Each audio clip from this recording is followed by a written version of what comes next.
These are the third notes on solutions. This time we're going to discuss the concept of polarity, another phenomenon that causes things to either mix or not mix. Polarity is very closely linked to solubility, the ability to make a solution. So we are going to discuss them together. Solubility is the ability of one substance to dissolve in another at a given temperature and pressure, and we express that in terms of the amount of solute that will dissolve in a given amount of solvent to produce a saturated solution. When anything is saturated, that means it is fully loaded. It has as much as it can take, as much as it can hold at a given temperature and pressure. So for example, if your schedule is saturated, that means you've got a class every period. It would be unsaturated if you had, let's say, a free period, which maybe you'll get senior year. The rule of thumb when it comes to solubility is that polar compounds tend to dissolve in other polar compounds. In other words, your solute and your solvent would both be polar in that situation. And nonpolar compounds tend to dissolve in other nonpolar compounds. That means your solute and your solvent would both be nonpolar chemicals. So water, which is the so-called universal solvent, which is water? Is it polar or nonpolar? You should know this. Let me think. Think about the bonds and the shape. Oh yeah, water is very, very polar. So because water is a polar molecule, we'll look at the rule up above. That means that water should dissolve what? Polar compounds, because water itself is polar. So if water is your solvent, then you better have a polar solute. So then why is it called the universal solvent? Because actually there's quite a lot of chemicals that are nonpolar and it can't really dissolve those. So why is it called the universal solvent? Well, in solutions chemistry, there is a weird use of the word polar. Ionic compounds like salt, like sodium chloride, are always considered polar in solutions chemistry. This is an unusual use of the word polar because actually ionic compounds aren't normally what we would call polar. Well, yes, there are positives and negatives, but they're not on opposite ends of a molecule. They are sort of separate ions that are ionically bonded together in a crystal lattice. But anyway, but in this case, that's what they do. So just realize this is an unusual use of the word polar, but because we throw ionic compounds into that category now, well, that really ups the numbers for water. So if water can dissolve polar compounds, polar molecules, and ionic compounds, which are considered polar in this situation, well, that gives you most chemicals. That is why water is considered to be the universal solvent. Better at making solutions than any other solvent. So why does this happen? When making a solution, why does that rule apply? Well, to understand this, I'll explain it first, then I'll show you a visual. When nonpolar molecules are mixed with nonpolar molecules, the intermolecular forces, that's the attraction between them, are about the same. Thus, nonpolar molecules are generally soluble with each other. In other words, most molecules will attract other molecules, even nonpolar. But the amount that nonpolar molecules attract each other is very, very minimal. It's a very small attraction. But if they're all attracting each other about the same amount, it's no big deal. There's no problem there. You'll see what I mean in a moment. Okay? And the same thing goes with polar molecules. Well, they're all attracting each other, but actually in that case, much more strongly. But as long as there's always something to grab hold of, a plus or a minus end, positive or negative end, well then that's fine. You'll see what I mean in a moment. So the rule is described as like dissolves like. That's a very short way of saying polar dissolves polar, Nonpolar dissolves nonpolar.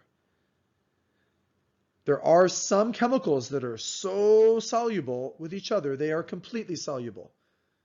And they are described as being miscible. If two chemicals are miscible, that means you can put them in any ratio. That means you could put in any amount of solute and any amount of solvent in any combination. You can even switch which one of them is the solvent. So there's an example with acetic acid and water. So you could make a very, very low concentration of acetic acid where it's vast majority water, let's say 99% water. You could even get them closer to the point where it's about half and half. Or you could get to the situation where it's essentially all acetic acid, what we call glacial acetic acid, with just a little tiny bit of water mixed in. So in that situation, water would not be the solvent. That would be an example of where water could be the solute if it's the lesser chemical. But that doesn't happen a lot with water. Generally, water is the solvent. So if you ever have to guess, you usually want to guess that it's the solvent. Like dissolves like. You've got to know this rule. This is the number one reason. There's a few other reasons. We won't be getting to all of them. That chemicals will mix with each other depending on their polarity. So just remember, nonpolar dissolves nonpolar, polar dissolves polar, but if you try to cross them, nonpolar dissolving polar or polar dissolving nonpolar, it won't work, generally. So let's imagine the universal solvent if it was pure water. For simplicity's sake here, I am not showing the motion of the molecules or the more chaotic distribution of the molecules in a liquid. This looks an awful lot like frozen water, like an ice cube. But let's just imagine that this is water in liquid form, just very, very straightened out, very simplified. Well, turns out every oxygen molecule has a delta negative on the end of the molecule, on the oxygen end. I'm going to show it just on a few of these here, okay? And on the hydrogen end, there is a delta positive side on every one of the hydrogen sides, on where both of the hydrogen are located. So it turns out that's great because positives and negatives attract. So between neighboring molecules, there's an attraction, okay, that makes them drawn together. That's why water molecules like to stick together in a drop of water. That's why there's surface tension when you slap the surface of water, when you belly flop, for example, or just slap it with your hand. You feel that strong resistance. That's because water molecules are tight with each other. They don't want to separate. They're holding on to each other as much as they can, even when they're liquid. Okay? So what would happen if I were to mix in a polar solvent?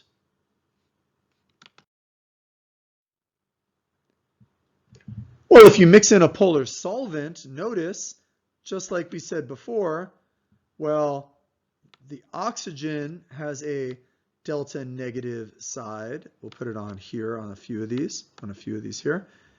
And the hydrogen has a positive side. I'll put it on a few of these here, I guess, right there. Okay, but guess what? These newcomers that are being mixed in, this solute that is also polar, also has a negative side on this end. Here's a negative side. I'll show it on a few of these on this one. And it also has its own positive side. So, you know what? Water's fine with that because water is attracted to positives and negatives. And as long as something has a positive and negative end, well, water can deal with that. Water can stick to it. The thing water has a problem with is something with no positive or negative end. It has nothing to stick to, nothing to hold on to. So water's happy with positives and negatives and polar molecules, but what it's not happy with is when they're not polar. So now back to the universal solvent. Remember, water likes to hold closely together. It doesn't like to separate from the neighboring water molecules. So what if we tried to mix in something that was nonpolar? Well, Notice these nonpolar molecules are just here minding their own business. Let's say I dump them in from above and they drop into the body of water, plunging inside. Well, now they're surrounded by water molecules. But here's the problem. The water molecules have nothing to grab onto. Those nonpolar molecules aren't repelling the water, they're just not attracting it. And water molecules do attract each other, so it's kind of like those guys are just in the way. So what water molecules actually do is they basically shove them out of the way to get to the other water molecules, like so. And then you wind up separating out the two chemicals. Well, does that look homogeneous? That is clearly heterogeneous. You get a separation of the two chemicals into layers. Those layers are often determined by the density. So whichever chemical is denser will go to the bottom, and whichever one is rarer or less dense will go to the top. So when they separate, the material doesn't always go above the water, sometimes it goes below the water. So this gives rise to that old expression, oil and water don't mix. Because oil, pretty much any oil, whether it's vegetable oil or petroleum oil, pretty much any kind of oil is non-polar. And water, of course, is very, very polar. So oil and water don't mix. That's actually an old expression that talks about polarity. A lot of people think it's due only to the density, but it is possible to get two chemicals with similar densities to mix as long as they have the same polarity. The number one reason that oil and water don't mix is their different polarities.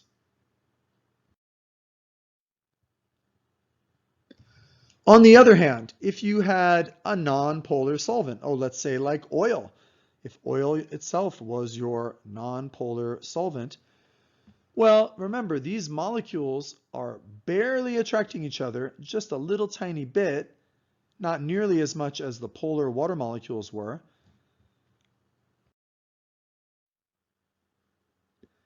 And if you insert any other nonpolar molecule as a solute, let's say like benzene, well, the attraction between the molecules is still about the same.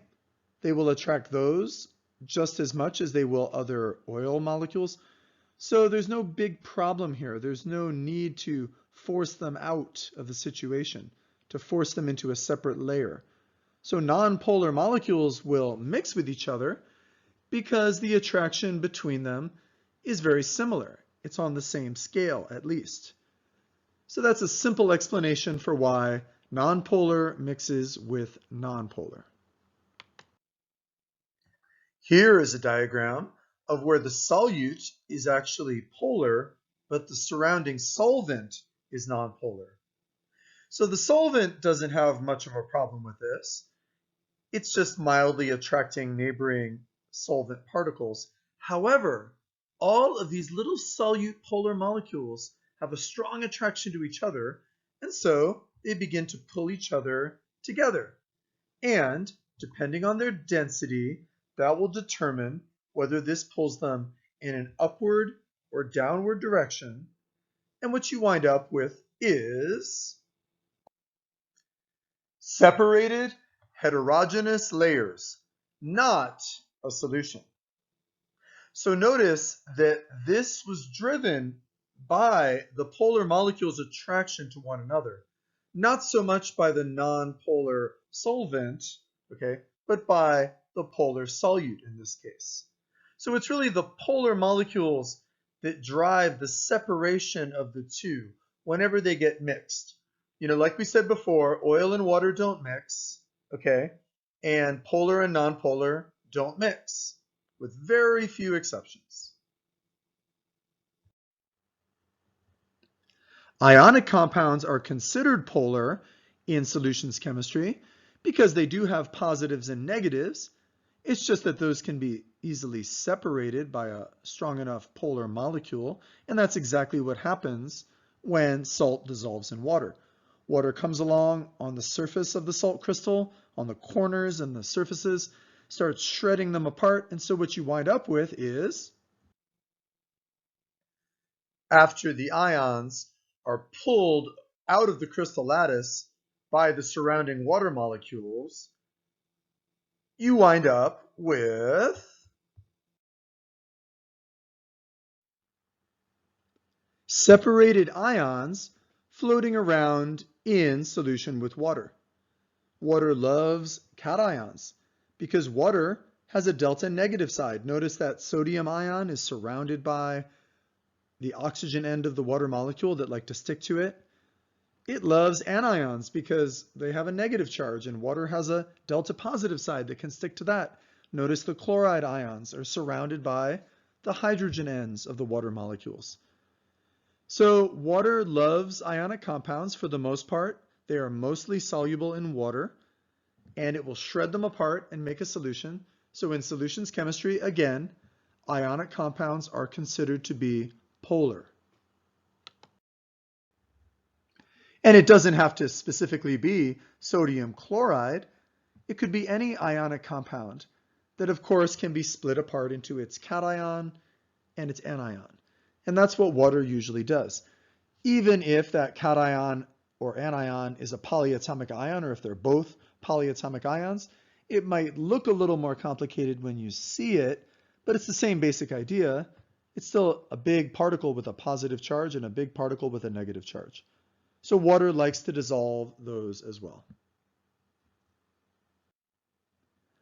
The next phenomenon we are going to look at is conductivity. Some solutions will conduct an electrical current, and you can tell that using a conductivity indicator as shown in that picture if it lights up.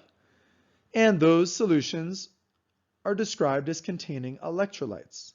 So this is something that we will be observing in some of our labs. Electrolytes are chemicals that form ions when they're put in solution. And those ions are capable of conducting electricity. The reason they are is because they're positive and negative particles that can freely move around. If they can freely move around, they can transmit an electrical current. So they're called electrolytes. Ionic compounds like sodium chloride are dissolved into electrolytes in solution. So wait a second, that's one chemical, NaCl, producing two particles, the sodium ion and the chloride ion.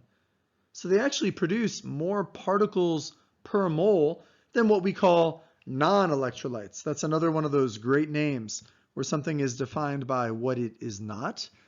A non-electrolyte is a molecule that remains intact when you put it in solution, something that doesn't break into ions. So it turns out that electrolytes have a greater colligative effect than non-electrolytes. An example of a non-electrolyte would be ethylene glycol, like we used in the antifreeze lab.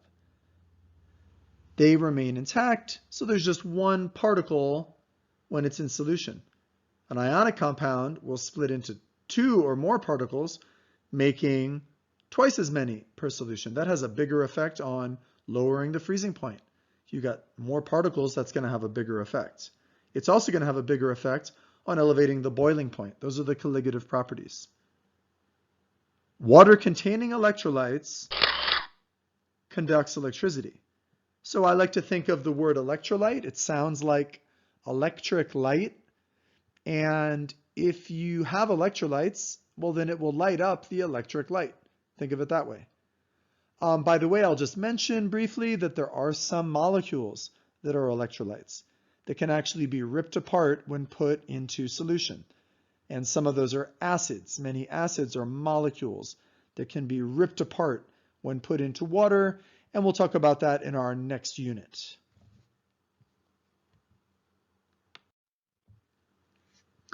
So why does this happen? Because non-electrolytes, even though they may have polar ends, those two polar ends are connected to one molecule. They can't move around separately. But that's not the case if you have ions. Ions can move freely.